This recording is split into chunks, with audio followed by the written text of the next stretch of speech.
Terkadang, di dunia ini, ada orang-orang yang terlahir dengan nasib yang begitu malang. Mereka yang dianggap tidak memiliki bakat seringkali dipandang sebelah mata hingga terlihat menyedihkan.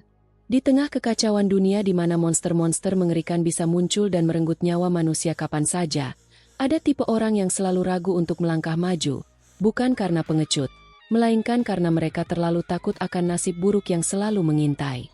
Kang San adalah salah satu dari orang-orang itu. Kisah tragisnya dimulai bertahun-tahun yang lalu ketika sebuah berita darurat mengguncang dunia. Fenomena global terjadi secara tiba-tiba.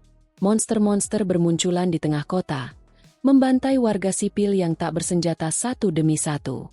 Banyak nyawa melayang, termasuk orang tua yang sedang dalam perjalanan menjemput anak-anak mereka. Di hari nahas itu, Kang San kecil kehilangan kedua orang tuanya dalam sekejap. Seolah kehilangan keluarga belum cukup menyakitkan, harta benda peninggalan orang tuanya direbut oleh kerabat jauh yang bahkan tak ia kenal namanya. Sejak saat itu, Kang San harus bertahan hidup sendirian sebagai seorang yatim piatu yang terbuang.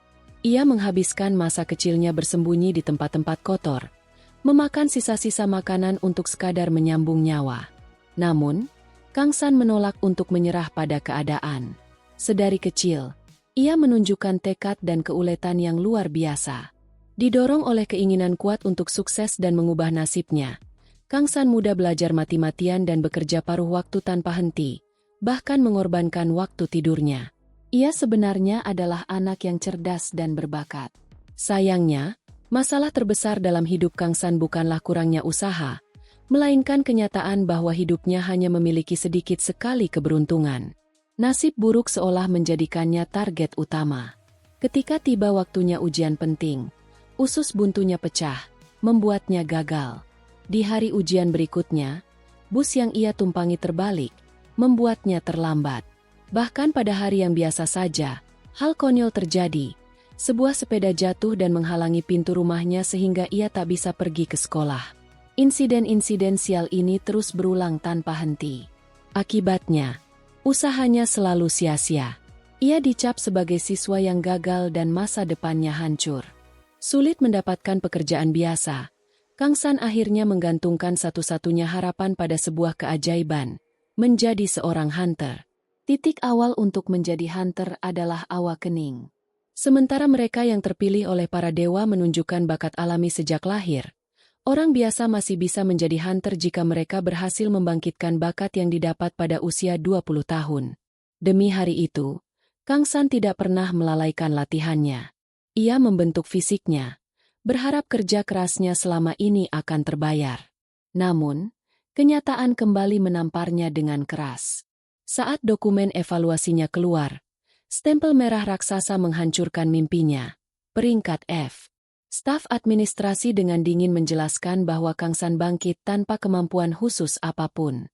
Jika bakat alami berada di 1% teratas, maka kondisi Kang San adalah 1% yang paling bawah. Bahkan staf yang sudah terbiasa melihat orang-orang menyerah di jalur hunter menganggap situasi Kang San ini hampir menggelikan. Di detik itu, mental Kang San benar-benar hancur lebur. Waktu pun berlalu dengan cepat. Kini, di usianya yang ke-25 tahun, realitas kejam sebagai hunter peringkat F harus ia hadapi di medan pertempuran. Dalam sebuah penyerbuan, kelompoknya diserang oleh monster mengerikan berbentuk manusia serigala raksasa. Kekacauan terjadi. Di depan mata Kang San, salah satu rekan timnya dihantam dengan sangat keras oleh monster itu hingga tulang lengannya patah seketika. Teriakan kesakitan rekannya menggema, membuat Kang San membeku dalam ketakutan yang luar biasa. Belum sempat ia bereaksi, monster buas itu telah beralih target. Sebuah cakar raksasa yang dingin dan mematikan kini mencengkeram erat tubuh Kang San, menjebaknya tanpa jalan keluar. Dalam cengkeraman monster manusia serigala yang mengerikan itu, insting bertahan hidup Kang San mengambil alih. Dengan sekuat tenaga, ia mengayunkan kakinya dan menendang rahang monster buas itu tepat sasaran. Hantaman keras tersebut membuat cengkeraman sang monster terlepas dan tubuh besarnya terhuyung mundur. Kang San berhasil membebaskan diri untuk sementara waktu.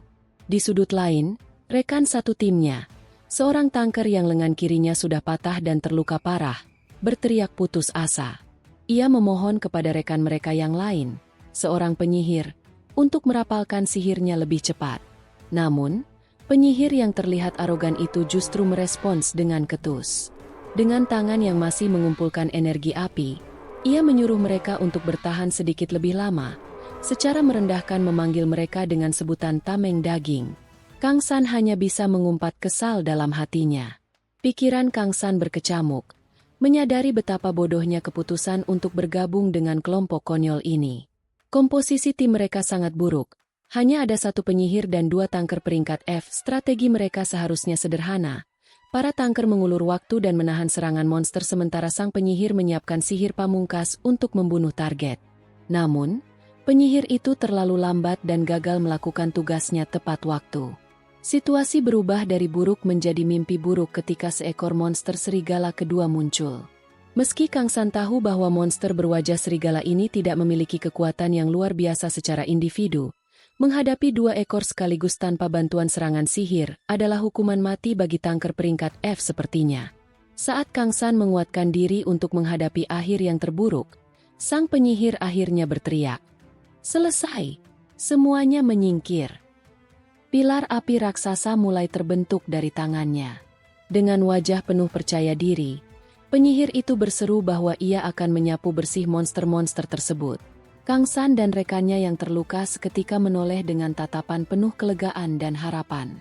Namun, harapan itu hancur berkeping-keping dalam hitungan detik. Tembakan panah api raksasa yang terlihat sangat mematikan itu ternyata meleset sepenuhnya. Alih-alih mengenai kedua monster yang berdiri di depannya, sihir dahsyat itu justru menghantam tanah kosong, menyisakan kobaran api yang sia-sia sementara para monster tidak terluka sedikit pun. Kang San memegangi kepalanya, berteriak frustrasi melihat kebodohan yang tak masuk akal tersebut. "Hei, kenapa kau mengarahkan sihirmu ke tanah?" bentak Kang San dengan amarah yang memuncak. Sang penyihir dengan bodohnya beralasan bahwa mantranya terlanjur selesai di titik itu. Kepanikan kembali menyergap saat suara pedang yang terjatuh bergemerincing di lantai batu. Kang San menoleh dan mendapati rekannya yang terluka kini telah ditekan ke tanah oleh salah satu monster serigala. Dengan sisa tenaga, rekannya itu memohon bantuan. Tanpa ragu sedetik pun, Kang San berteriak menyuruhnya bertahan dan langsung berlari menerjang maju untuk menyelamatkannya. Namun, langkah Kang San terhenti oleh suara dengungan sihir dari arah belakang. Ia menoleh dan matanya terbelalak tak percaya. Sang penyihir, orang yang seharusnya menjadi tumpuan harapan mereka, justru membuka sebuah portal dimensi pelarian untuk dirinya sendiri tanpa aba-aba. Dengan senyuman tanpa dosa dan gestur tangan meminta maaf yang terlihat begitu palsu, penyihir pengecut itu berkata, "Maaf, pada tingkat ini kita semua akan mati." Ia bahkan tanpa rasa malu mengakui bahwa dialah yang pertama kali mengusulkan penyerbuan ini, namun berdalih bahwa lebih baik setidaknya satu orang selamat. Ia meninggalkan Kang San dan rekannya untuk mati dicabik-cabik monster. Kang San menatapnya dengan gigi bergemeretak. Matanya memancarkan amarah dan kebencian yang mendidih. Portal pelarian itu pun perlahan menutup, membawa lari sang penyihir. Di saat-saat penuh keputusasaan ini, realitas kejam dunia hunter kembali menggema dalam benak Kang San. Inilah alasan sebenarnya mengapa orang-orang tanpa bakat khusus seperti dirinya dipanggil dengan sebutan tameng daging, alih-alih istilah resminya, tanker. Bukan karena mereka ahli bertahan, melainkan karena mereka tak memiliki kemampuan apa-apa sehingga hanya pantas digunakan sebagai umpan monster, persis seperti rekannya yang kini tengah bersiap dilahap oleh serigala buas di belakangnya. Melihat kenyataan pahit di depannya, Kang San menyadari sebuah kebenaran kelam. Tameng daging adalah kelas terendah dalam masyarakat. Kematian mereka tidak akan mengejutkan siapapun. Saat rekan sesama tankernya tak berdaya dan lehernya digigit dengan buas oleh monster serigala, Kang San mengambil keputusan. Ia membalikkan badan dan berlari menuju portal pelarian yang ditinggalkan oleh sang penyihir. Dalam pelariannya, pikiran Kang San berkecamuk membenarkan tindakannya. Jika ia melarikan diri, itu adalah hal yang tidak bisa dihindari. Ia tahu bahwa jika ia mempertaruhkan nyawanya untuk menyelamatkan temannya yang sudah sekarat itu, hidupnya sendiri akan berakhir dengan cara yang paling menyedihkan, mencapai puncak dari segala kesialannya selama ini. Dengan tangan terulur, Ia mati-matian berusaha menggapai portal tersebut, berteriak dalam hati bahwa ia tidak ingin mati dengan cara yang menyedihkan. Namun, tepat sebelum tangannya menyentuh portal, sebuah kilatan cahaya dan pesan misterius mendadak muncul di hadapannya. Kamu telah dipilih oleh Azmun, dewa ujian dan penderitaan. Kang San menghentikan langkahnya, terkejut dan kebingungan membaca pesan tersebut. Saat ia mendongak, ia melihat sesosok wanita berambut putih yang duduk di atas sebuah pilar batu tinggi dengan senyum tipis di wajahnya. Kepanikan Kang San bertambah saat menyadari bahwa portal pelariannya telah menghilang tanpa jejak. Sambil menatap wanita misterius itu, Kang San berteriak menanyakan kemana perginya portal tersebut. Wanita berambut putih itu kemudian memproklamasikan dengan lantang bahwa mulai saat ini, Kang San harus menanggung ujian ini untuk menghapus karma dari kehidupan masa lalunya. Kang San yang masih memegangi kepalanya hanya bisa bergumam kebingungan. Kehidupan masa lalu.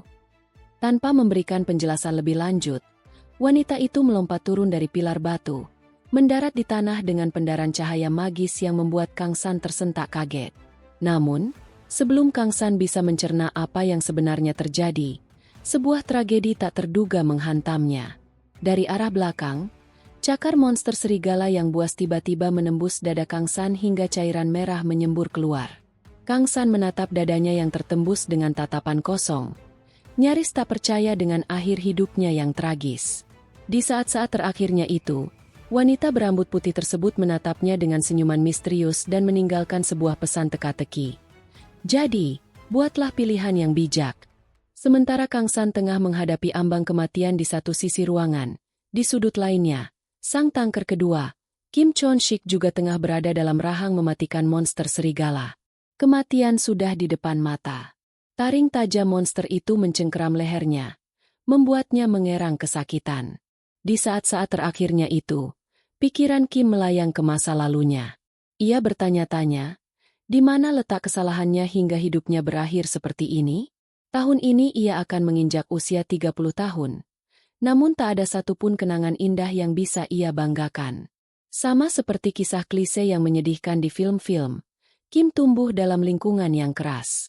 Penderitaan itu berlanjut saat ayahnya meninggal mendadak dalam sebuah kecelakaan, menyisakan sang nenek sebagai satu-satunya sosok yang merawat dan membesarkannya.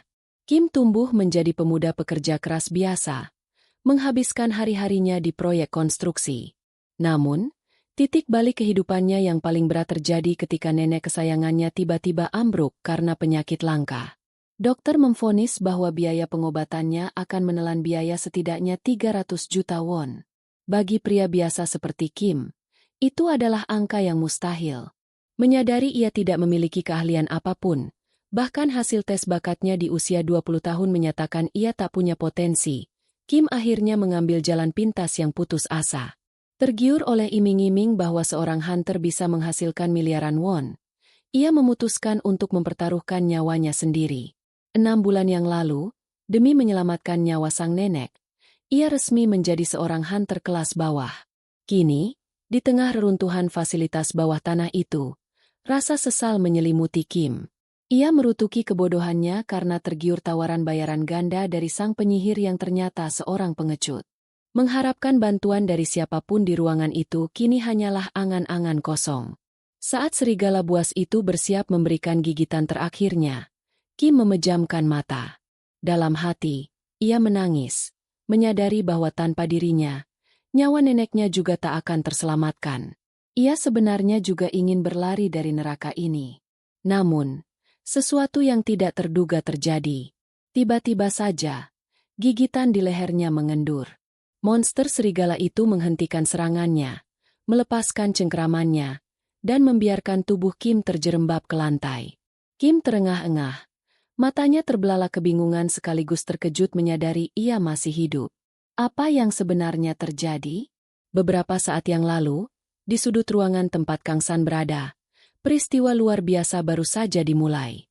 Kang San masih berdiri membeku, menatap tak percaya pada cakar raksasa berlumuran cairan merah yang baru saja menembus dadanya secara fatal. Di hadapannya, Dewi misterius berambut putih itu justru tersenyum tenang menatap luka mematikan tersebut. Dengan jari telunjuknya yang lentik, sang Dewi menunjuk tepat ke arah wajah Kang San.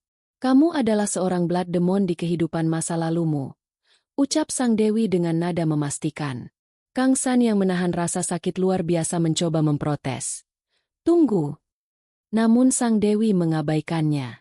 Ia dengan santai menyentuhkan ujung jarinya pada ujung cakar bercairan merah yang menembus dada Kang San. Itulah sebabnya kehidupanmu saat ini sangat berat. Lanjutnya pelan. Seketika itu juga, keajaiban magis yang dahsyat terjadi. Begitu jari sang dewi bersentuhan dengan cakar monster, kilatan cahaya biru kehijauan meledak.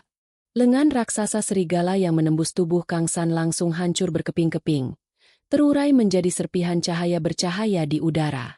Monster buas itu melolong mundur. Kesakitan. Pendaran energi ajaib itu ternyata cukup kuat untuk membuat serigala lain yang sedang menggigit Kim Chon-shik melepaskan mangsanya. Keajaiban tidak berhenti di situ. Kang San meraba dadanya dengan tangan gemetar. Luka menganga yang seharusnya merenggut nyawanya, menghilang. Tubuhnya kembali menyatu tanpa bekas. Disembuhkan sepenuhnya oleh kekuatan sang dewi. Dengan napas yang masih memburu dan kebingungan yang memuncak, Kang San menatap wanita di depannya. Aku. Apa katamu tentang aku di kehidupan masa laluku? Tanyanya meminta ketegasan. Sang dewi menatapnya dengan senyuman yang menyiratkan takdir besar yang akan datang. Menggema di benak Kang San. Bayangan sosok petarung legendaris beraura menakutkan yang diselimuti kilat petir muncul mengiringi jawaban sang dewi. Seorang Blood Demon. Mendengar ucapan sang dewi berambut putih, Kang San mengernyitkan dahi. Apa? Blood Demon? Omong kosong apa yang sedang kau bicarakan? Gumamnya tak percaya. Sang dewi hanya tersenyum santai. Sambil merentangkan kedua tangannya, ia menjelaskan bahwa Kang San bebas untuk percaya atau tidak. Namun satu hal yang pasti, selama ia tidak menyelesaikan karma dari kehidupan masa lalunya, ia tidak akan pernah bisa benar-benar hidup bahagia. Sebaliknya, jika Kang San bersedia menebus karma buruk tersebut melalui berbagai ujian yang keras, karma itu akan perlahan-lahan terhapus. Sang dewi juga menjanjikan bahwa hadiah yang setimpal akan diberikan tergantung pada tingkat kesulitan ujian yang ia hadapi. Jika ia berhasil melewati semua penderitaan ini, ia dijanjikan bisa menjalani kehidupan yang ia dambakan. Tanpa membuang waktu, sang dewi dengan senyum antusias mengumumkan ujian pertamanya. Sebuah jendela sistem hologram tiba-tiba muncul di hadapan Kang San, menampilkan misi. Temani hunter peringkat F, Kim Chon-shik, dan melarikan dirilah dari dunia lain ini dengan selamat. Kang San melirik ke arah rekannya, Kim Chon-shik, yang kini kembali terancam dan berada di bawah bayang-bayang monster serigala. Dengan panik dan frustrasi, Kang San memprotes taktik gila ini. Berhenti bicara omong kosong. Dua orang tangker barang sepertiku tidak akan sanggup melakukannya. Aku saja baru saja nyaris mati. Menanggapi protes itu, sang dewi tidak menyangkal. Ia justru memunculkan sebuah pendaran cahaya biru dari tangannya dan berkata dengan nada menggoda. Ini adalah hadiah untuk quest ini. Terdesak oleh keadaan dan teriakan ketakutan Kim Chon-shik yang nyaris dihancurkan oleh monster, Kang San membulatkan tekad. Ia menggenggam pedangnya erat-erat dan memaksakan diri berlari menerjang ke arah kedua monster serigala buas tersebut demi menyelamatkan rekannya. Melihat pergerakan Kang San, kedua monster serigala itu segera mengalihkan mangsa mereka. Salah satu dari mereka langsung melompat beringas untuk menghancurkan Kang San. Dalam sepersekian detik sebelum benturan, Kang San mengaktifkan sebuah item atau kemampuan, sihir ketajaman, sharpness magic. Seketika, bilah pedangnya berpendar memancarkan aura magis berwarna biru, mengamplifikasi tingkat ketajaman senjatanya secara drastis. Monster serigala itu mengayunkan tongkat kayunya yang besar dengan kekuatan penuh dari atas. Kang San dengan sigap mengangkat perisainya untuk menahan serangan mematikan tersebut. Benturan keras terjadi. Kang San sempat terseret mundur karena beratnya hantaman. Namun ia menolak untuk goyah. Memanfaatkan momentum tebasan lawan yang tertahan, Kang San mendorong perisainya dengan paksa, menangkis senjata monster itu ke samping hingga keseimbangan sang monster hancur dan dadanya terbuka lebar tak terlindungi. Tanpa ragu sedetik pun, Kang San melangkah maju dan menusukkan pedangnya yang bersinar biru langsung ke dada monster tersebut. Matilah! teriak Kang San sekuat tenaga sambil mendorong bilah pedangnya lebih dalam merobek jantung sang monster. Cairan merah menyembur deras. Monster itu melolong kesakitan yang memekakan telinga sebelum akhirnya ambruk ke tanah dan tewas. Kang San berdiri terengah-engah. Tubuhnya berlumuran cairan merah musuhnya. Satu tumbang. Batinnya lega. Mencoba mengatur napasnya. Namun, rasa lega itu adalah sebuah kesalahan fatal di medan pertempuran. Secara tiba-tiba, monster serigala kedua menerkam dari titik butanya dan langsung menggigit lengan kiri Kang San dengan taringnya yang tajam. Kang San meringis kesakitan. Kepanikannya seketika memuncak saat ia menyadari posisinya saat ini. Tangannya kosong. Pedangnya masih menancap dalam di dada monster pertama yang tergeletak di tanah sana.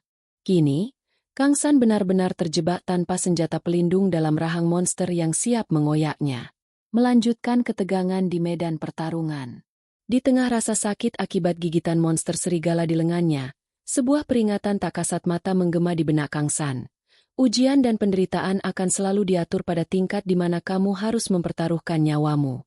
Ingatlah itu selalu. Menyadari bahwa ia tidak boleh menyerah jika ingin bertahan hidup, Kang San mengumpat kesal. Sialan! Rutuknya. Dengan tangan kanannya yang masih bebas, ia bergerak cepat mencabut sebuah pisau belati berburu yang terselip di balik sabuknya. Matanya menatap tajam penuh amarah ke arah monster yang sedang menggigitnya. Ayo kita selesaikan ini, teriaknya. Dengan sisa tenaga yang menggelegak, Kang San mengayunkan perisainya dan menghantam rahang sang monster dengan keras, memaksanya melepaskan gigitan. Sedetik kemudian, tanpa memberi ampun, Kang San menghujamkan belati tersebut berkali-kali tepat ke leher dan rahang sang monster. Cairan merah muncrat membasahi wajah dan zirah Kang San. Ia terus menusuk dengan beringas hingga rontaan monster itu berhenti sepenuhnya. Kang San tersungkur di atas bangkai serigala itu, terengah-engah hebat dengan dada yang naik turun, mencoba meraup oksigen sebanyak-banyaknya. Namun, pertarungan belum benar-benar usai. Dari kejauhan, ia melihat Kim Chon-sik masih tak berdaya, nyaris dieksekusi oleh monster serigala lainnya. Mengingat syarat misinya adalah menyelamatkan hunter peringkat F tersebut, Kang San memaksa tubuhnya yang sudah babak belur untuk kembali bergerak. Ia menjatuhkan belatinya ke lantai batu. Pandangannya beralih ke arah pedangnya yang terlepas dan masih menancap di mayat monster pertama. Memusatkan konsentrasinya, tangan Kang San memancarkan pendaran sihir berwarna biru. Keajaiban pun terjadi. Pedang itu merespons panggilannya, tercabut dari tubuh monster, dan melesat terbang kembali ke dalam genggamannya. Tanpa membuang waktu sekejap pun, Kang San memutar tubuhnya dan melemparkan pedang tersebut dengan kekuatan penuh ke arah monster yang mengancam Kim. Bilah pedang yang diselimuti aura magis biru itu melesat bagai kilat membelah udara, lalu menancap dengan telak menembus kepala monster serigala tersebut. Monster itu tewas ketika tepat di atas tubuh Kim Chon-sik yang gemetar ketakutan, memastikan keselamatan sang tanker. Melihat ancaman terakhir telah musnah, ketegangan luar biasa yang sejak tadi menopang tubuh Kang San perlahan memudar. Otot-ototnya kehilangan tenaga. Dengan langkah yang gontai dan pandangan yang mulai sayu, ia akhirnya ambruk, jatuh telentang menghantam lantai reruntuhan. Saat ia terbaring tak berdaya menatap langit-langit dengan napas putus-putus, sebuah layar sistem hologram berwarna kebiruan muncul di depan matanya, membawa pesan kemenangan yang melegakan. Kamu telah melewati ujian dan penderitaan pertama. Layar tersebut kemudian berganti, menjanjikan titik terang dari segala rasa sakit yang baru saja ia lalui. Hadiah yang dijanjikan akan diberikan. Di tengah ketidaksadarannya, layar sistem hologram masih melayang membawakan pesan kemenangan. Kamu telah melewati ujian dan penderitaan pertama. Hadiah yang dijanjikan akan diberikan. Namun, kedamaian Kang San tidak berlangsung lama. Hei, bangun! Seru sebuah suara. Dengan wajah garang dan tangan yang siap menampar lagi, Sang Dewi Azmun membentaknya. Kubilang bangun, atau... Kaget setengah mati, Kang San langsung tersentak duduk. Aku sudah bangun, teriaknya panik sambil memegangi pipinya yang berdenyut nyeri. Setelah Kang San sadar sepenuhnya, Sang Dewi menyodorkan selembar kertas biasa ke hadapannya. Ini adalah hadiah yang dijanjikan, ucapnya santai. Kang San menatap kertas itu dengan raut wajah kebingungan yang luar biasa. Kenapa bentuknya kertas? Tanyanya tak habis pikir. Mendengar protes itu, Sang Dewi langsung merengut kesal. Aku bahkan sudah repot-repot mencetaknya untukmu, dan kau masih mengeluh, bentaknya. Namun, saat jari Kang San menyentuh kertas tersebut, sebuah keajaiban terjadi. Kertas usang itu tiba-tiba berubah wujud, memancarkan cahaya dan membentuk sebuah panel sistem hologram biru yang canggih. Sang Dewi tersenyum angkuh melihatnya, bergumam bahwa dunia saat ini sudah menjadi tempat yang jauh lebih praktis. Sebelum pergi, Dewi itu memberikan peringatan terakhirnya. Kau belum melewati semua ujian. Mereka hanya menilai bahwa kau telah menghancurkan semua alat, jadi mereka memberimu sebagian hadiah. Lain kali, jangan pingsan semudah itu. Dah, dengan lambaian tangan santai, tubuh Sang Dewi memudar dan menghilang dalam pendaran cahaya magis. Kang San menelan ludah. Matanya berbinar takjub menatap layar hologram di hadapannya. Ini luar biasa. Jadi, ini hadiahnya? Di layar itu tertera sebuah skill, keahlian, yang sangat langka. Bintang 2, skill tipe pertumbuhan, kehendak penjaga, Will of the Guardian. Keahlian itu memiliki efek yang luar biasa untuk seorang tanker. Pertahanan dan regenerasi stamina meningkat 1% untuk setiap musuh di sekitar. Jika stamina turun di bawah 10%, stamina akan pulih, dan pertahanan berlipat ganda. Ketika kekuatan ilahi mencapai 5 bintang, Will of the Guardian akan berevolusi. Kang San sangat mengerti betapa berharganya hadiah ini. Mayoritas hunter hanya memiliki skill bintang 1. Hanya hunter peringkat D ke atas yang biasanya bisa menggunakan skill bintang 2 atau lebih. Dan untuk mendapatkan skill bintang 3 ke atas, seorang hunter tidak hanya butuh kemampuan, tapi juga keberuntungan mutlak. Saking bahagianya, Kang San melompat-lompat kegirangan layaknya anak kecil. Luar biasa. Ini baru jenis hadiah yang sepadan dengan mempertaruhkan nyawa. Teriaknya merayakan kemenangan. Namun, euforia itu mendadak terhenti. Kang San tersentak. Ucapan Sang Dewi terngiang kembali di kepalanya. Kau belum melewati semua ujian. Ia menatap panel sistem yang kini menampilkan sisa misinya. Selamatkan Kim Chon-sik dan kabur dari dunia ini dengan aman. Kim Chon-sik. Kang San berteriak panik. Baru teringat pada rekan sesama tangkernya itu. Ia berlari tergopoh-gopoh menghampiri tubuh Kim yang tergeletak tak berdaya di lantai batu. Maafkan aku. Aku kehilangan fokus. Kang San mengguncang-guncang bahu pria itu. Apa kau mati? Kepanikan Kang San memuncak saat melihat genangan cairan merah di sekitar Kim. Pria itu kehilangan terlalu banyak cairan merah. Jika terus begini, Kim akan mati bahkan sebelum Kang San bisa membawanya keluar dari Dungeon menuju rumah sakit. Apa yang harus kulakukan? Batinnya putus asa. Di tengah kepanikan itu, mata Kang San melebar. Ia menyadari sesuatu yang krusial tentang kekuatan misterius yang baru saja bangkit di dalam dirinya setelah disembuhkan oleh Sang Dewi. Jadi ini alasannya dia memberikan kekuatan ini padaku. Dengan tekad bulat, Kang San memusatkan energinya. Kedua telapak tangannya mulai memancarkan pendaran cahaya biru magis yang sangat terang. Kau sungguh beruntung, Kim Chon-sik. Ucap Kang San sambil menempelkan kedua tangannya yang bersinar ke dada Kim, menyalurkan kekuatan ilahi tersebut untuk menutup luka fatal dan menyelamatkan nyawa rekan senasibnya itu. Beberapa hari kemudian, di luar Dungeon, di gedung Departemen Manajemen Hunter, langkah kaki seseorang menggema di lorong. Itu adalah Moon Sung-min sang penyihir pengecut yang tempo hari kabur dan meninggalkan Kang San serta Kim Chon-sik untuk mati. Ia berjalan dengan wajah kesal dan menggerutu dalam hati. Astaga! Kenapa mereka harus memanggilku untuk hal yang sangat merepotkan ini? Kenapa mereka memanggilku ke sini? Aku harus cepat-cepat menyelesaikan ini dan pergi.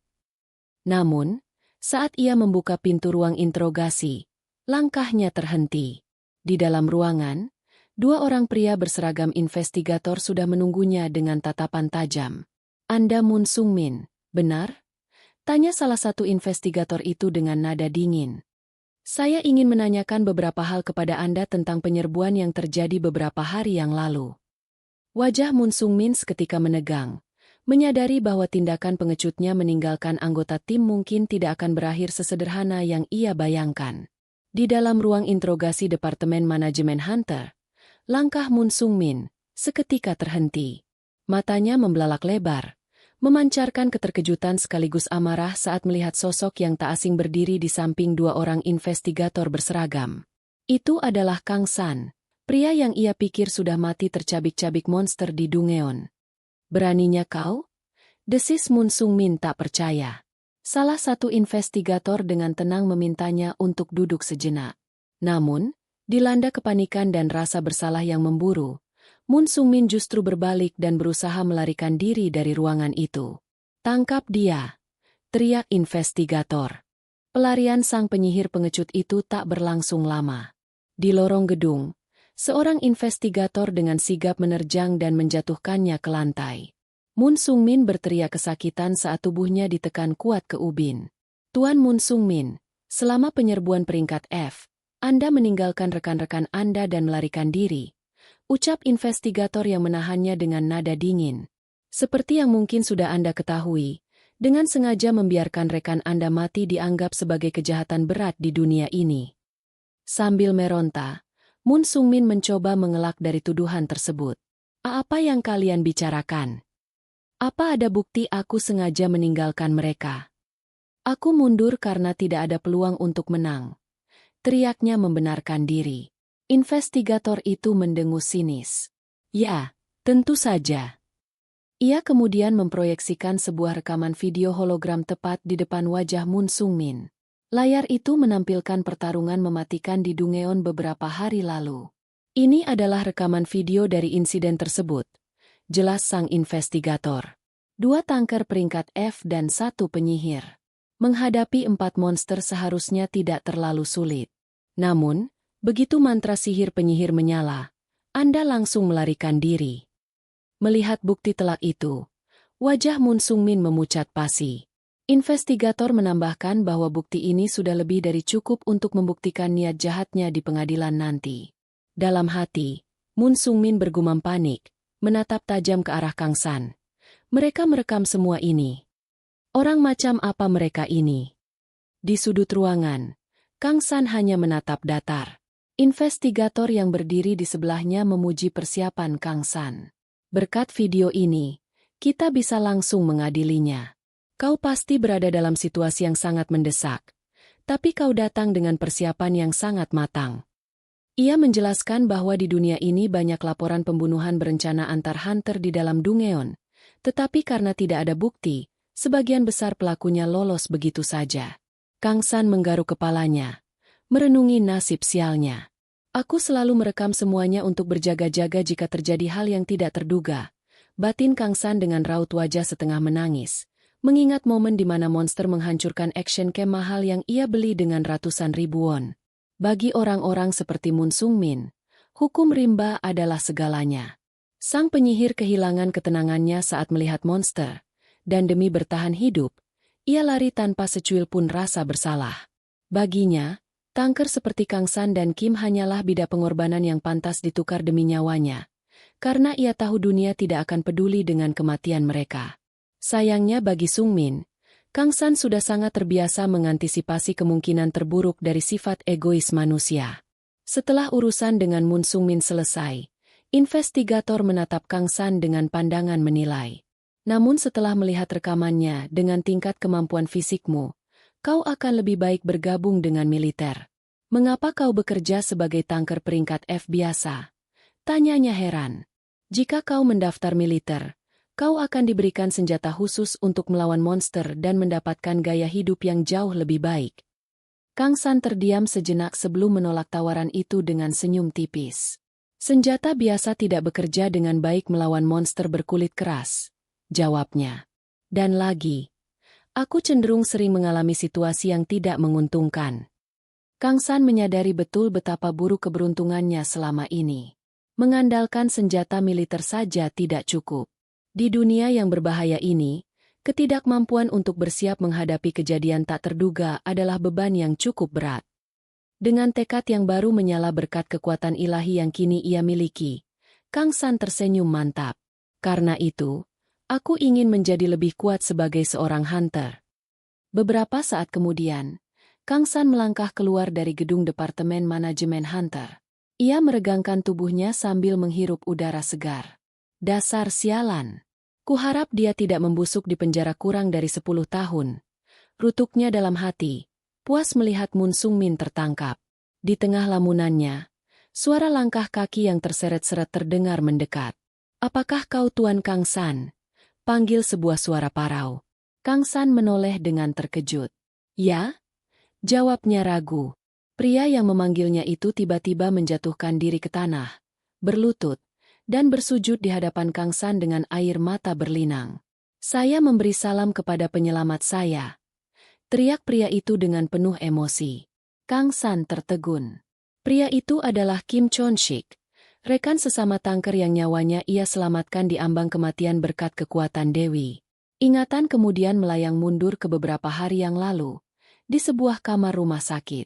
Kim Chon-sik, dengan tubuh penuh perban akibat luka gigitan monster yang mengerikan, terbangun dari komanya. Ia terperanjat hebat. Matanya membelalak tak percaya sambil meraba tubuhnya sendiri. "Aku masih hidup," gumam Kim Chon-sik saat itu, menyadari bahwa ia telah lolos dari cengkeraman maut yang seharusnya mengakhiri hidupnya. Di dalam dungeon yang dingin dan gelap, Kim Chon-sik tiba-tiba tersentak bangun dengan napas yang memburu hebat. Matanya yang masih nanar menatap ke arah sosok Kang San yang berdiri kelelahan tak jauh darinya. Di saat itulah Kim menyadari suatu kenyataan yang mustahil. Kang Sanlah yang telah menyelamatkan nyawanya. Pikirannya dipenuhi kebingungan, mengingat sang penyihir telah melarikan diri. Ia tidak mengerti bagaimana seorang tangker peringkat F seperti Kang San bisa menumbangkan monster-monster itu sendirian dan menyelamatkannya. Beberapa hari setelah insiden mematikan tersebut, di sebuah rumah sakit, Kim terbaring dengan tubuh dipenuhi perban. Pintu kamarnya tiba-tiba terbuka, memperlihatkan sang nenek yang didorong menggunakan kursi roda oleh seorang perawat. Sang nenek menangis histeris melihat keadaan cucunya, memarahinya karena melakukan pekerjaan yang sangat berbahaya. "Apa kau ingin pergi ke alam baka bersama nenek tua ini?" tangis sang nenek dengan nada penuh kekhawatiran. Sang nenek terus meluapkan kesedihannya, berkata bahwa lebih baik ia saja yang mati karena usianya sudah tua, merasa cucunya sama sekali tidak memahami betapa berat perjuangannya. Kim yang panik berusaha menenangkan neneknya, memintanya untuk tidak marah agar tekanan cairan merahnya tidak naik, dan mencoba meyakinkan bahwa ia baik-baik saja. Namun sang nenek membantah keras, mengusap separuh wajah cucunya yang luka parah dan diperban.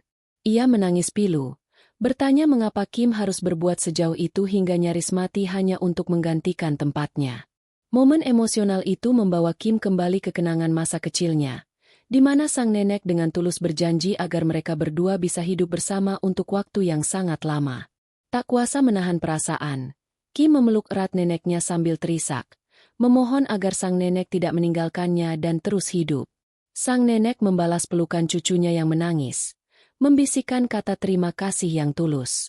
Kembali ke masa kini, di pelataran luar Departemen Manajemen Hunter, luapan emosi Kim Chon-sik tak terbendung saat ia bersujud di hadapan Kang San. "Rekan sesama tangker," isaknya, berkali-kali menyebut Kang San sebagai penyelamat hidupnya dan mengucapkan terima kasih yang sebesar-besarnya. Kang San yang merasa salah tingkah meminta Kim untuk bangun dan berhenti bersujud. Kang San mencoba bersikap rendah hati, berkata bahwa ia menyelamatkan Kim murni karena keinginannya sendiri, dan di dunia yang kejam ini, jika bukan rekan sesama tim yang saling membantu, siapa lagi? Ia juga menambahkan bahwa rasa bersalah tidak akan membiarkannya pergi meninggalkan Kim begitu saja.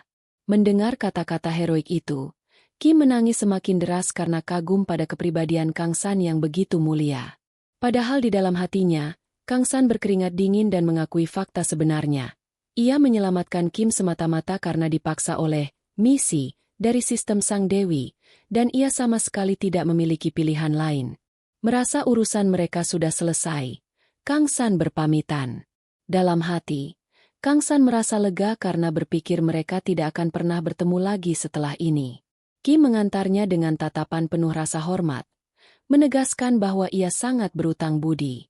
Namun, Baru saja Kang San membalikan badan dan menghela napas lega, sebuah jendela sistem hologram berwarna biru mendadak muncul di hadapannya. Ujian dan penderitaan kedua telah diberikan. Kang San terbelalak kaget dengan kemunculan notifikasi yang mendadak itu. Panel sistem membeberkan informasi detail yang memukul telak. Nenek Kim Chon-sik sedang menderita penyakit langka dan tidak bisa dioperasi karena kekurangan uang. Ujian kedua yang harus dilakukan Kang San adalah mendonasikan 150 juta won kepada Chon-sik dan neneknya. Membaca angka nominal raksasa yang tidak masuk akal itu, lutut Kang San seketika lemas. Ia ambruk ke tanah dengan posisi seolah jiwanya baru saja dicabut. Kim Chon-sik menatap bingung melihat sikap aneh penolongnya itu. Sementara itu, Kang San menatap kosong ke lantai, menjerit frustrasi di dalam hatinya meratapi takdir dan karmanya yang begitu kejam. Kenapa aku harus melakukan ini? Layar sistem hologram di hadapan Kang San menampilkan rincian ujian dan penderitaan kedua yang membuatnya serasa disambar petir. Donasikan 150 juta won kepada nenek Kim Chon-sik, yang tidak bisa menjalani operasi karena kekurangan uang. Sebagai imbalannya, ia dijanjikan hadiah berupa tambahan status, Agility, Divinity 2, dan mendapatkan satu kemampuan bintang 1. Dengan tangan gemetar, Kang San mengeluarkan ponselnya dan mengecek saldo rekening banknya.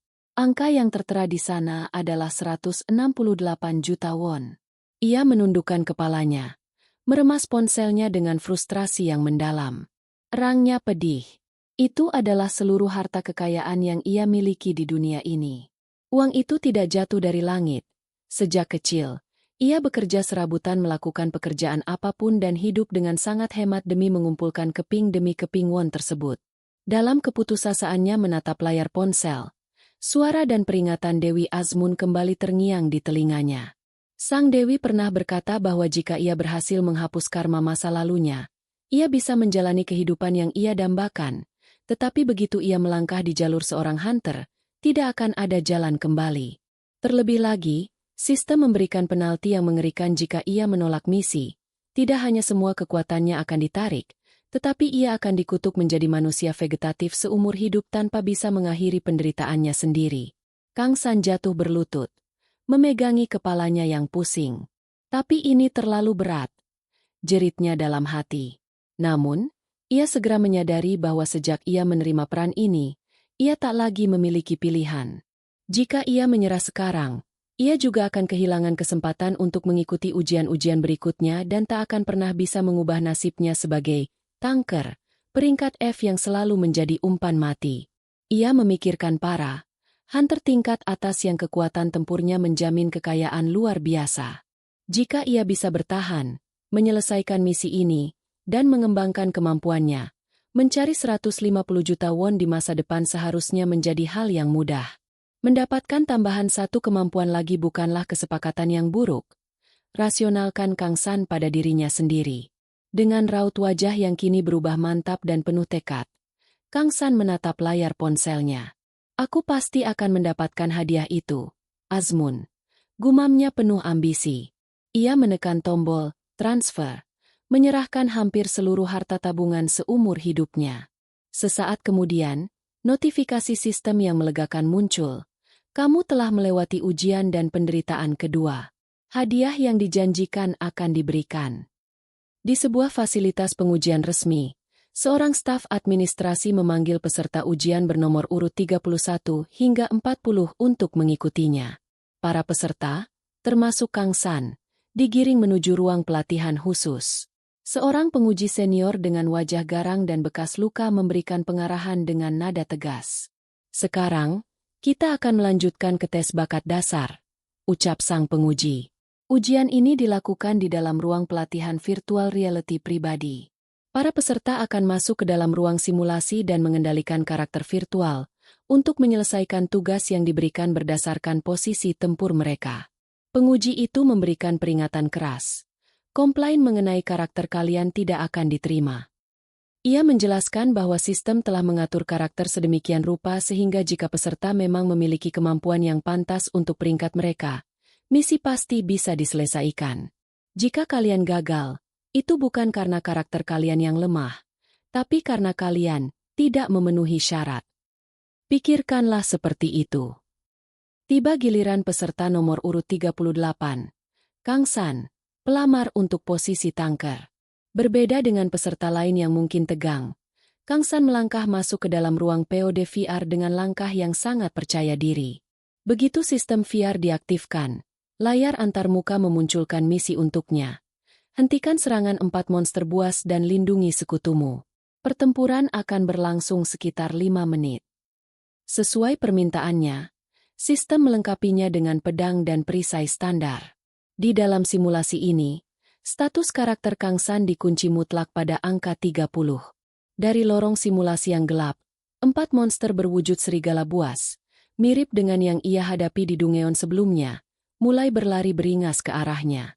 Di luar ruangan, para penguji mengamati layar monitor dengan saksama. Alih-alih takut, Kang San justru tersenyum di balik perisainya. Ia mengingat kembali proses neraka yang baru saja ia lewati. Sebagai hadiah dari ujian Dewi Azmun, status bertarungnya telah ditingkatkan secara permanen. Aku telah melalui berbagai penderitaan hanya untuk menaikkan statusku yang dulu selalu tersendat di angka belasan awal hingga pertengahan. Batin Kang San sambil menggenggam erat gagang pedangnya. Tapi sekarang akhirnya, statusku mencapai angka 30. Berbekal kemampuan bintang 1 barunya, Guardian Shield, serta kemampuan dasar tanker yang sudah mendarah daging dalam dirinya, Kang San memasang kuda-kuda kokoh. Ia tak lagi merasa seperti tanker yang menyedihkan, melainkan seorang tanker sejati yang siap membuktikan kelayakannya di hadapan para penguji. Begitu simulasi dimulai, keempat monster serigala buas itu langsung berlari menerjang ke arah Kang San. Namun, alih-alih panik seperti dulu, Kang San justru tersenyum penuh antisipasi. Aku bisa menguji hadiah baruku di sini, kan? Batinnya. Seekor serigala raksasa melompat dan menerkamnya dengan buas. Dengan sigap, Kang San mengangkat perisainya. Benturan keras terjadi. Tubuh Kang San sempat terdorong mundur beberapa jengkal dan kakinya terseret di lantai besi simulasi, menghasilkan erangan tertahan dari bibirnya.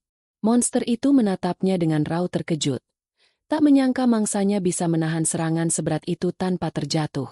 Di balik perisainya, Kang San menganalisis situasinya dengan tajam. Status karakter tes ini semuanya diatur di angka 30. Kemampuannya jauh lebih besar daripada tubuh asliku, dan kecepatan reaksinya juga lebih cepat, pikirnya. Ia mendorong perisainya kuat-kuat, menghempaskan monster raksasa itu ke belakang. Dengan sorot mata tajam dan penuh percaya diri, ia menyadari satu hal yang menggembirakan. Dengan kata lain, dibandingkan dengan diriku yang dulu, aku sekarang lebih kuat. Sementara itu, di ruang observasi, 2 orang penguji, seorang pria parubaya dengan luka gores di wajahnya dan seorang wanita berambut merah muda, mengawasi jalannya ujian melalui layar monitor. Sang penguji wanita tampak terkesima melihat ketangkasan Kang San. Ketikan jarinya menari di atas keyboard hologram sambil bergumam takjub. Meskipun dia hanya seorang tanker peringkat F, kemampuannya dalam menangani situasi sangat luar biasa. Di antara semua pelamar sejauh ini, dia yang paling menonjol. Matanya tak lepas dari layar saat Kang San dengan lincah menghindari dan menangkis serangan demi serangan. Jika dia memiliki tingkat keterampilan seperti ini, mungkin saja. Namun, ujian sesungguhnya baru saja dimulai. Di tengah pertarungan sengit itu, salah satu monster serigala tiba-tiba mengabaikan Kang San. Monster itu menggeram dan melesat cepat melewatinya, berlari lurus ke arah garis belakang. Sang penguji wanita mengerutkan kening. Raut wajahnya berubah tegang. Sial, salah satu monster menuju ke arah sekutu. Keluhnya.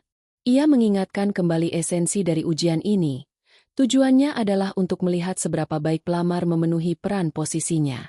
Sangat penting bagi seorang tanker untuk tidak melupakan setting bahwa ada sekutu di garis belakang yang harus dilindungi. Apa dia tidak menyadarinya? Tanyanya cemas, mengira Kang San telah melakukan kesalahan fatal. Namun, Kang San sama sekali tidak lengah. Tepat saat monster itu mencoba kabur ke belakang, Kang San mengaktifkan skill bintang 1 yang baru saja ia peroleh dari Dewi Azmun, Guardian Shield.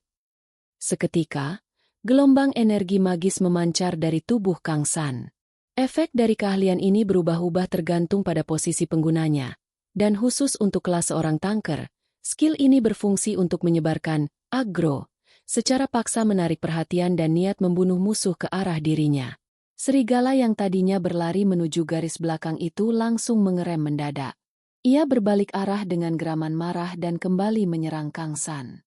Dengan ketenangan yang luar biasa, Kang San menyambut monster itu dan menebaskan pedangnya dengan telak.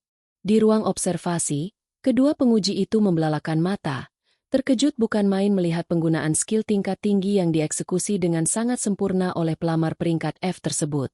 Sambil terus menahan serangan monster-monster itu, Kang San merenungkan takdirnya. Azmun, sang dewi misterius itu, memaksa dan menuntut pengorbanan serta pengabdian darinya untuk menebus karma. Dan peran sebagai seorang tanker adalah perwujudan nyata dari pengorbanan itu. Tugas utama tanker adalah melindungi sekutu di garis depan. Mereka adalah posisi pertama yang akan mati jika ada sesuatu yang salah. Karena risikonya yang sangat tinggi, bayaran untuk posisi ini juga sangat fantastis. Jika kemampuan seorang tanker diakui, mereka bisa meraup keuntungan yang cukup untuk menghidupi seluruh perusahaan. Kang San tahu bahwa dulu banyak orang bercita-cita menjadi tanker karena kekayaan tersebut. Namun kini profesi itu dihindari semua orang karena mempertaruhkan nyawa secara langsung. Risiko tinggi dan hasil yang tinggi. Di tengah kepungan 4 monster raksasa, Kang San berdiri tegak dengan perisai dan pedang di tangannya. Senyum puas tersungging di bibirnya. Ia tak lagi merasa menjadi korban nasib yang menyedihkan. Ini sangat cocok untukku. Batinnya penuh keyakinan. Daripada mempertaruhkan nyawaku hanya demi beberapa potong kulit monster recehan. Inilah gayaku. Tepat pada momen heroik tersebut, suara bel peringatan berbunyi nyaring di seluruh ruangan simulasi. Ujian selesai. Sistem menghentikan simulasi. Kang San menahan napasnya yang memburu, masih dalam posisi siaga penuh, menunggu hasil dari penilaian yang akan mengubah hidupnya. Setelah bel tanda ujian berakhir berbunyi, Kang San berdiri sejenak mengatur napasnya. Keringat membasahi dahi dan wajahnya. Dada serta bahunya naik turun dengan ritme cepat. Meskipun kelelahan setelah mengerahkan seluruh fokus dan tenaganya dalam simulasi tempur yang intens tersebut, raut wajahnya kini memancarkan tekad yang tak tergoyahkan.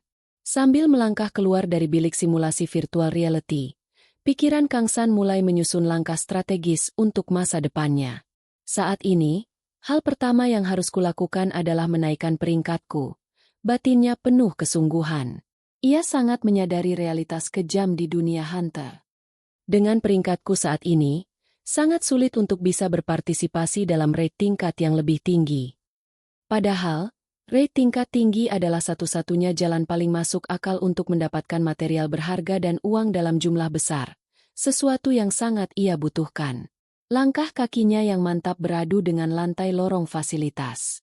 Demi pertumbuhanku setidaknya, aku harus segera menyingkirkan label sebagai tanker peringkat F ini. Tekadnya dalam hati. Ia tidak mau lagi dipandang sebelah mata atau dijadikan umpan mati oleh hunter lainnya. Namun, begitu pintu bilik simulasi perlahan terbuka dan Kang San melangkah kembali ke ruang tunggu utama, suasana terasa sangat janggal.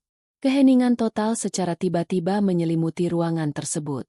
Kang San mendongak dan mendapati para pelamar ujian lainnya berdiri mematung. Mata mereka semua terbelalak lebar. Wajah mereka pucat pasi bercampur takjub. Menatap lurus ke arah Kang San seolah sedang melihat hantu atau keajaiban yang tak masuk akal. Mendapat tatapan syok yang begitu intens dari puluhan pasang mata, Kang San menoleh sedikit dengan raut wajah kebingungan. Tanyanya dalam hati, sama sekali tidak mengerti mengapa suasana menjadi begitu hening. Ia tidak menyadari apa yang membuat mereka semua membeku kehabisan kata-kata. Tepat di belakang punggungnya, di atas pintu bilik simulasi yang baru saja ia selesaikan, sebuah layar panel hologram raksasa memancarkan cahaya biru terang, mengumumkan hasil akhir dari tes bakat dasarnya kepada seluruh ruangan. S sempurna. Sebuah pencapaian mutlak dan tak tertandingi yang mematahkan segala stigma tentang seorang tanker peringkat F. Di ruangan lain di Departemen Manajemen Hunter, suasana terasa jauh dari kata memuaskan. Seorang penguji kepala, pria parubaya dengan rambut berantakan dan pakaian yang sedikit kusut, duduk di mejanya dengan raut wajah kesal. Ia membolak-balik tumpukan lembar evaluasi tes bakat dasar yang dipenuhi stempel silang merah muda tanda gagal. Menyedihkan. Benar-benar menyedihkan. Gerutunya frustrasi. Ia mengeluhkan betapa para peserta ujian bahkan tidak mampu melewati evaluasi dasar yang menurutnya sangat mudah. Baginya, mereka tidak tahu batasan diri sendiri dan hanya asal mendaftar untuk promosi peringkat. Ingatannya melayang pada sosok bawahan atau rekan di masa lalu yang mati konyol tercabik monster karena kurangnya persiapan. Medan pertempuran itu bukan lelucon. Batinnya marah. Namun, omelannya mendadak terhenti saat ia menarik selembar kertas berikutnya. Matanya terbelalak lebar. Di atas kertas tersebut, tercetak stempel huruf S berwarna merah yang sangat besar. Peringkat S? Gumamnya tak percaya. Ia membaca nama yang tertera di sana. Kang San. Laporan evaluasi itu mendeskripsikan performa yang tanpa celah. Peserta secara konsisten menunjukkan kualitas ideal seorang tanker. Peserta tidak membiarkan satupun serangan lolos selama 5 menit penuh. Ia merespons skenario melindungi sekutu imajiner dengan sangat menyeluruh, menarik seluruh perhatian monster ke arahnya, dan menunjukkan performa optimal yang diharapkan dalam sebuah tes bakat dasar. Ketakjuban penguji kepala itu terpotong oleh suara ketukan pintu. Seorang staf memanggilnya, memberitahu bahwa sudah waktunya untuk menuju arena ujian praktik. Di arena ujian yang luas, para peserta yang berhasil lolos kini berbaris rapi. Seorang instruktur wanita menjelaskan tahap ujian selanjutnya. Mereka akan dibagi menjadi tim yang terdiri dari 5 orang dan melakukan ujian praktik di zona peringkat E. Syarat kelulusannya sangat realistis. Seperti penyerbuan sungguhan, mereka harus membersihkan seluruh monster di area tersebut. Karena para peserta ditempatkan di lokasi ujian yang berbeda pada babak pertama, mereka sama sekali tidak saling mengenal. Oleh karena itu, kemampuan membentuk tim yang solid menjadi poin evaluasi krusial bagi seorang hunter. Untuk kelancaran ujian, posisi ketua tim ditentukan secara acak. Pria berambut pirang bernama Min Hyung Mo ditunjuk sebagai ketua tim 1. Sementara pemuda yang terlihat mudah gugup bernama Johan Byul ditunjuk sebagai ketua tim 2. Pemilihan anggota tim ditentukan melalui permainan batu gunting kertas. Min Hyung Mo memenangkan undian tersebut dan berhak memilih anggota pertamanya. Dengan senyum percaya diri, Hyung Mo menatap barisan peserta. Dalam benaknya, strategi sudah tersusun rapi. Pertama, seorang tanker, pikirnya. Jika garis depan solid, penyerbuan akan berjalan jauh lebih lancar. Tanpa ragu, ia menunjuk seorang pria raksasa berotot kekar yang menjulang tinggi di antara peserta lain. Sisa anggota timnya nanti hanya perlu melakukan tugas dasar mereka. Kini giliran Johan Byul dari tim 2. Wajahnya seketika pucat dan ia memegangi kepalanya dengan panik. Ia baru menyadari bahwa hanya ada 2 orang pelamar untuk posisi tanker di gelombang ini. Karena pria raksasa tadi sudah diambil oleh tim 1, satu-satunya tanker yang tersisa adalah Kang San. Han Byul menatap Kang San dari atas ke bawah dengan tatapan meragukan. Apa dia benar-benar seorang tanker? Kenapa dia terlihat sangat kurus? Batin Han Byul cemas membandingkan postur Kang San dengan tanker milik tim 1. Namun, menyadari bahwa memiliki seseorang yang setidaknya bisa meniru peran tanker jauh lebih baik daripada tidak memiliki pelindung sama sekali, Han Byul menghela napas pasrah. Aku akan memilih orang ini, ucapnya menunjuk Kang San. Dari atas balkon yang menghadap ke arena, penguji kepala berambut berantakan tadi memberikan instruksi melalui mikrofon. Ia memperingatkan seluruh peserta dengan nada dingin. Kalian sekarang adalah sebuah tim. Ingat, dalam ujian praktik ini, tidak akan ada yang melindungi kalian. Satu momen kecerobohan bisa berujung pada kematian. Gunakan waktu rapat strategi 30 menit ini dengan bijak.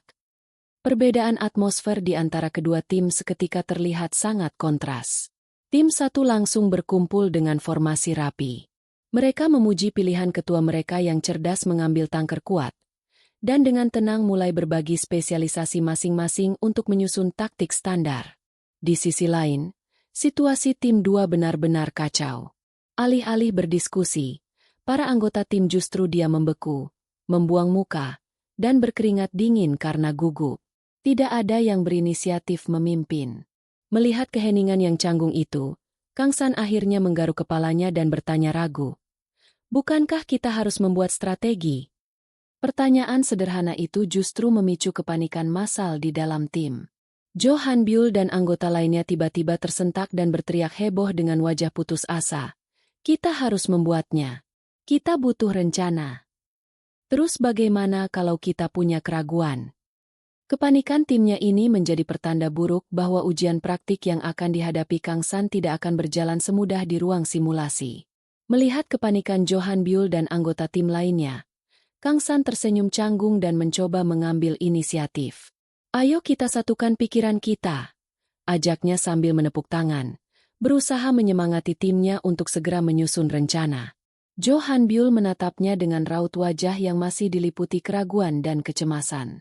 Di saat yang sama, dari atas balkon ruang observasi, sang penguji kepala menatap tajam ke arah Kang San. Pikirannya dipenuhi oleh ironi dari sosok pemuda itu. Kang San pelamar dengan nilai S, batin sang penguji kepala. Dia menerima evaluasi terburuk yang pernah ada saat awakeningnya. Ditambah lagi, dia menghabiskan beberapa tahun terakhir hidupnya sebagai tanker peringkat F. Dia memang memiliki dasar yang sangat kokoh, tetapi sama sekali tidak punya bakat. Sungguh sebuah ironi, meskipun memiliki kecekatan tempur yang sangat luar biasa, dia dianggap tidak memiliki talenta sejati sebagai seorang hunter. Benar-benar sayang sekali. Lamunan penguji kepala terpotong oleh suara pengumuman dari sistem arena. Ujian akan segera dimulai. Tim 1, silakan masuk.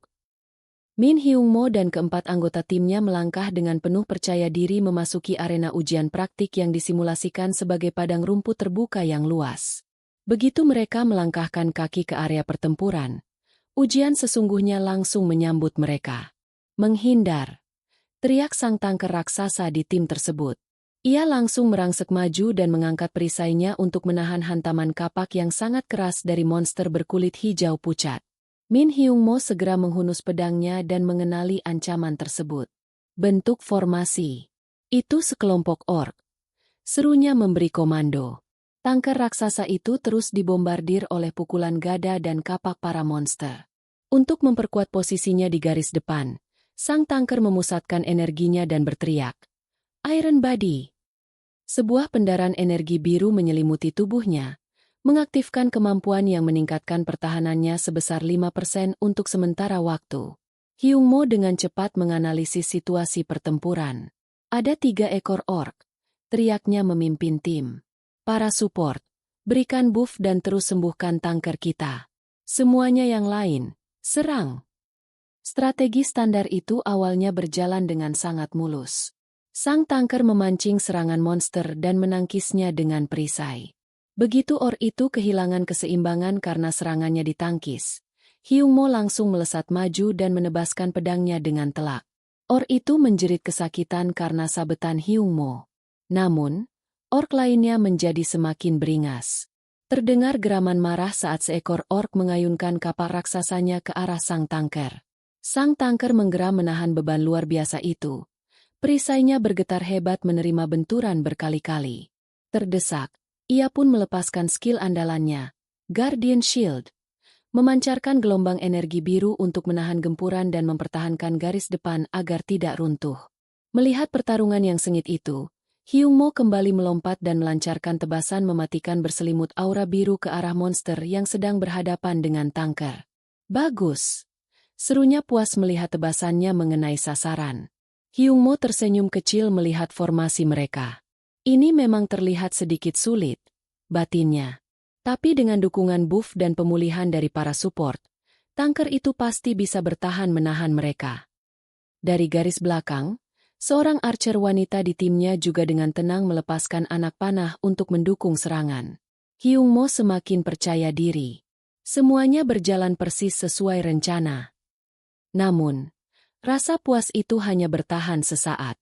Sebuah geraman dahsyat yang sangat dalam dan mengerikan tiba-tiba menggema di seluruh padang rumput, membuat bulu kuduk berdiri. Hyung Mo tersentak. Senyumnya lenyap seketika. Ia menoleh dengan wajah pucat pasi dan mata terbelalak kaget. Sebuah kaki raksasa menginjak tanah dengan keras. Di depan mereka, Bukan lagi sisa dari 3 ekor orc awal yang mereka hadapi. Dari balik kepulan debu, segerombolan besar pasukan orc tambahan, jauh lebih banyak dan lebih beringas, tengah berlari menerjang ke arah mereka, menghancurkan ilusi kendali yang baru saja dibanggakan oleh tim 1. Ujian sesungguhnya yang mematikan baru saja dimulai. Min Hyung Mo, sang ketua tim, menelan ludah dengan keringat dingin mengucur di pelipisnya. 7 atau 8 ekor? Orc yang tadi hanyalah pasukan pengintai. Batinnya terkejut.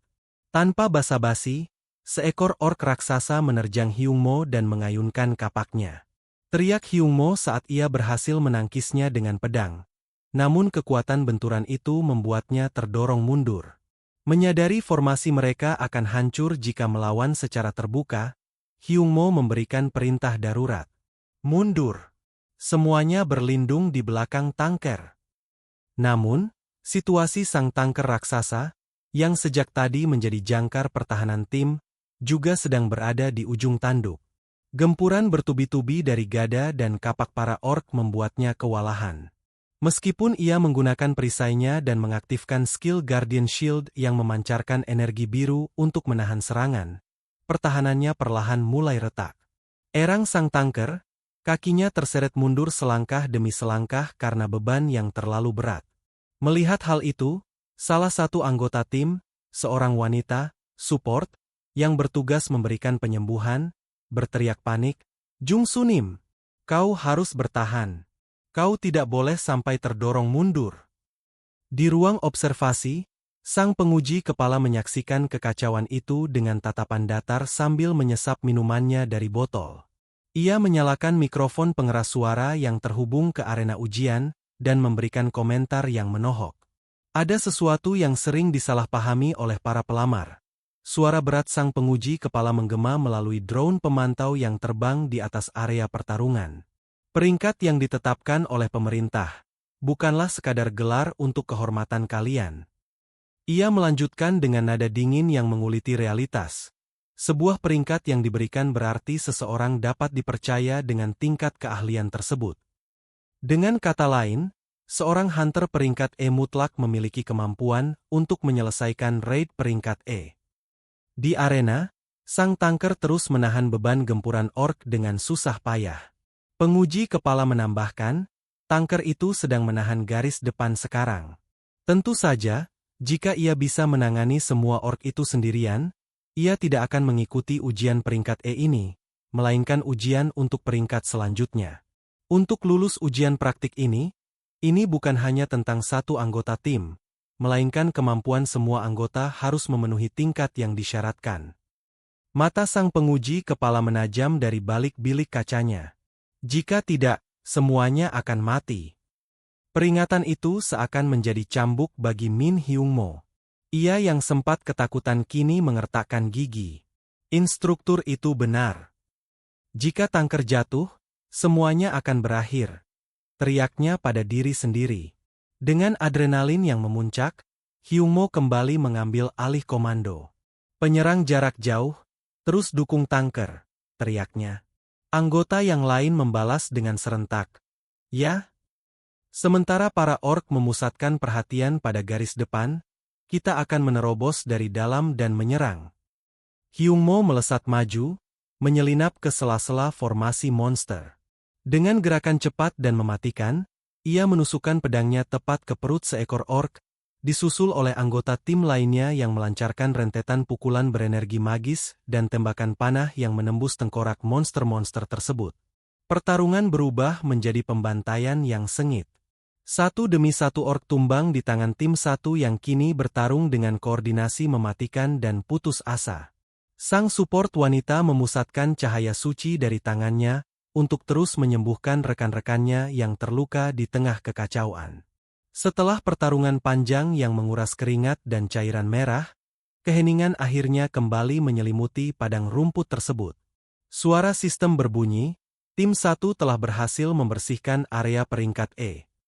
Pintu besi raksasa yang menjadi gerbang arena ujian perlahan terbuka. Di balik pintu itu, Kang San dan Johan Byul, dari tim 2, berdiri mengawasi dengan wajah tegang. Apa yang mereka lihat sungguh mengerikan. Seluruh anggota tim 1 terkapar kelelahan di lantai lorong. Sang tanker raksasa yang tadi menjadi tumpuan utama mereka kini terbaring tak sadarkan diri dengan luka parah dan cairan merah mengucur dari tubuhnya. Tim medis darurat langsung berlarian menerobos masuk. "Tolong minggir!" teriak salah satu para medis saat mereka mengevakuasi sang tanker. Anggota tim lainnya hanya bisa menunduk pasrah dengan napas memburu dan pedang yang masih berlumuran cairan merah. Melihat kondisi memprihatinkan, tim yang dipimpin oleh ketua penguji kepala memberikan pengumuman singkat, "Kerja bagus. Tim 1, kembali ke ruang tunggu." Suasana menjadi sangat mencekam bagi tim 2. Pengumuman selanjutnya menggema, "Tim 2, silakan menuju gerbang." Jo Han Byul menelan ludah dengan susah payah, keringat dingin membasahi wajahnya yang pucat pasi.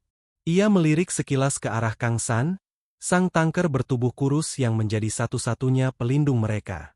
Mengingat kengerian yang baru saja dialami oleh tanker raksasa dari tim 1, pikiran Han Byul dipenuhi oleh ketakutan yang mendalam. Apakah ini akan baik-baik saja? Batin Han Byul gemetar, meragukan peluang mereka untuk bertahan hidup. Ketegangan yang menyelimuti tim 2 akhirnya pecah saat mereka melangkah melewati portal berenergi petir ungu. Mereka diteleportasi ke dalam area ujian peringkat E, yang mensimulasikan lingkungan hutan rawa yang berkabut dan berlumpur. Suara langkah kaki mereka terdengar berat saat menginjak genangan air keruh. Jo Han Byul, sang ketua tim sekaligus archer, berjalan dengan kewaspadaan yang berlebihan. Matanya bergerak liar mengawasi sekeliling hutan yang sunyi. Monster macam apa yang akan muncul? Batinnya cemas. Tekanan mentalnya semakin berat saat ia melirik ke arah Kang San yang berjalan tenang di dekatnya. Pikiran pesimis terus menghantuinya. "Tanker tim kita jauh lebih lemah dari tim 1, jadi aku harus bekerja lebih baik.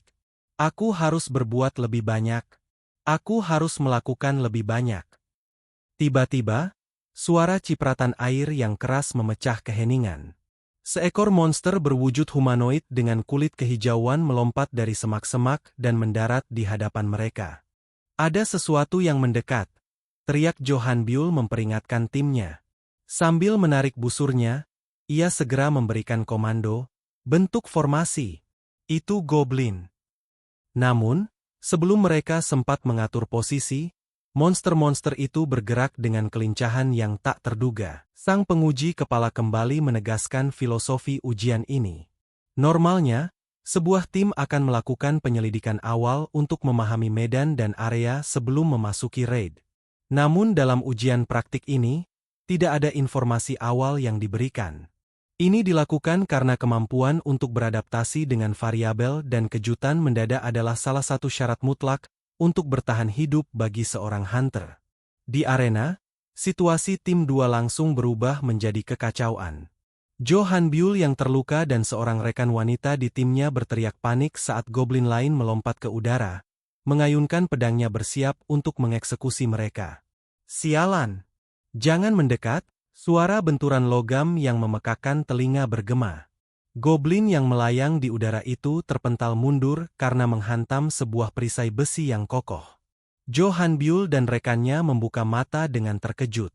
Di hadapan mereka, Kang San berdiri tegak layaknya sebuah benteng yang tak tertembus. Dengan wajah datar dan gerakan yang sangat tenang, Kang San mengayunkan pedangnya dan memukul mundur para goblin yang mencoba maju. Sambil melirik ke arah anggota timnya yang gemetar ketakutan, Kang San berbicara dengan nada datar dan menenangkan. "Semuanya, tanggapilah dengan tenang. Bagaimanapun juga, goblin hanyalah goblin."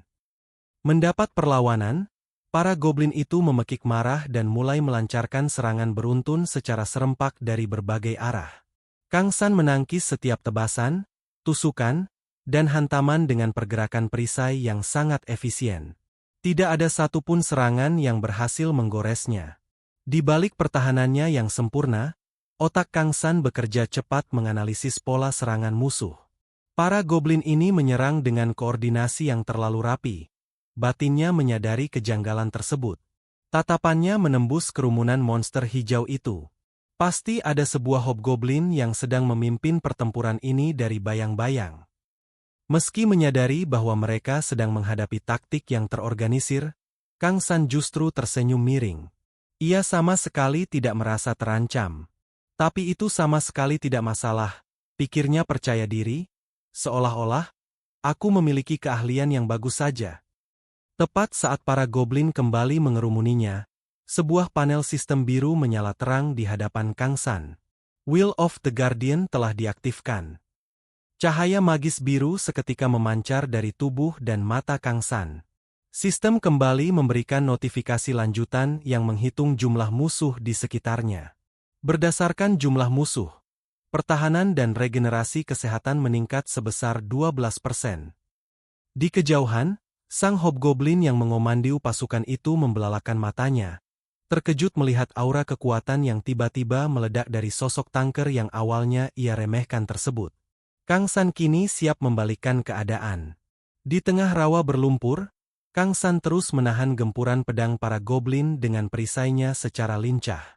Pergerakannya yang tangkas dan pertahanan kokohnya tak luput dari pantauan penguji kepala di ruang observasi, yang tampak terkejut menyadari kehebatan pemuda tersebut. Melihat Kang San berhasil menahan garis depan dengan sangat baik sendirian, Jo Han Byul yang tadinya pesimis kini tampak takjub dan lega. Dia lumayan hebat, gumam Han Byul dengan keringat di pelipisnya. Melihat peluang balik menyerang tersebut, rekan setimnya yang lain ikut bersemangat dan berseru memimpin serangan, "Ayo kita serang juga." Mendapatkan kembali keberaniannya, Jo Han Byul menarik busurnya yang kini memancarkan aliran sihir petir ungu kebiruan, bersiap melepaskan serangan bantuan mematikan ke arah gerombolan goblin. Panah-panah petir itu melesat cepat dan menembus tubuh para goblin, langsung menumbangkan monster-monster hijau tersebut. Seiring dengan matinya monster dan berkurangnya jumlah musuh di arena, sebuah panel sistem kembali muncul memperbarui status Kang San. Sistem tersebut memberitahukan, berdasarkan jumlah musuh, pertahanan dan regenerasi kesehatan menurun sebesar 1%. Menyadari bahwa efek peningkatan perlindungannya akan menyusut seiring berkurangnya jumlah lawan, Kang San bergumam dalam hati sambil menatap ke depan, skill yang sangat menarik. Namun, ketenangan tersebut seketika hancur ketika telinga Kang San menangkap suara gemerisik keras dari pergerakan di balik dedaunan raksasa di dekatnya. Insting bahayanya bereaksi dengan kilat. Matanya terbelalak tajam dan ia langsung berteriak keras memperingatkan rekan-rekan di belakangnya, "Menyingkir!" Kang San melesat maju seorang diri, mengangkat perisainya tepat pada waktunya untuk menahan sebuah hantaman pedang raksasa yang turun dengan kekuatan brutal yang merobek udara. Benturan dahsyat itu membuat perisainya bergetar hebat, memancing raut ketidakpercayaan dari wajah Kang San. "Apa? Tidak mungkin." Saat pandangannya terangkat, ia dihadapkan pada mimpi buruk yang sesungguhnya. Sesosok monster orc raksasa dengan otot tebal dan sepasang mata merah menyala yang memancarkan niat membunuh luar biasa. Kengerian menyergap Kang San saat ia mengenali kelas monster di depannya itu, memunculkan pertanyaan penuh keputusasaan di benaknya, kenapa ada Blood Orc di area peringkat E?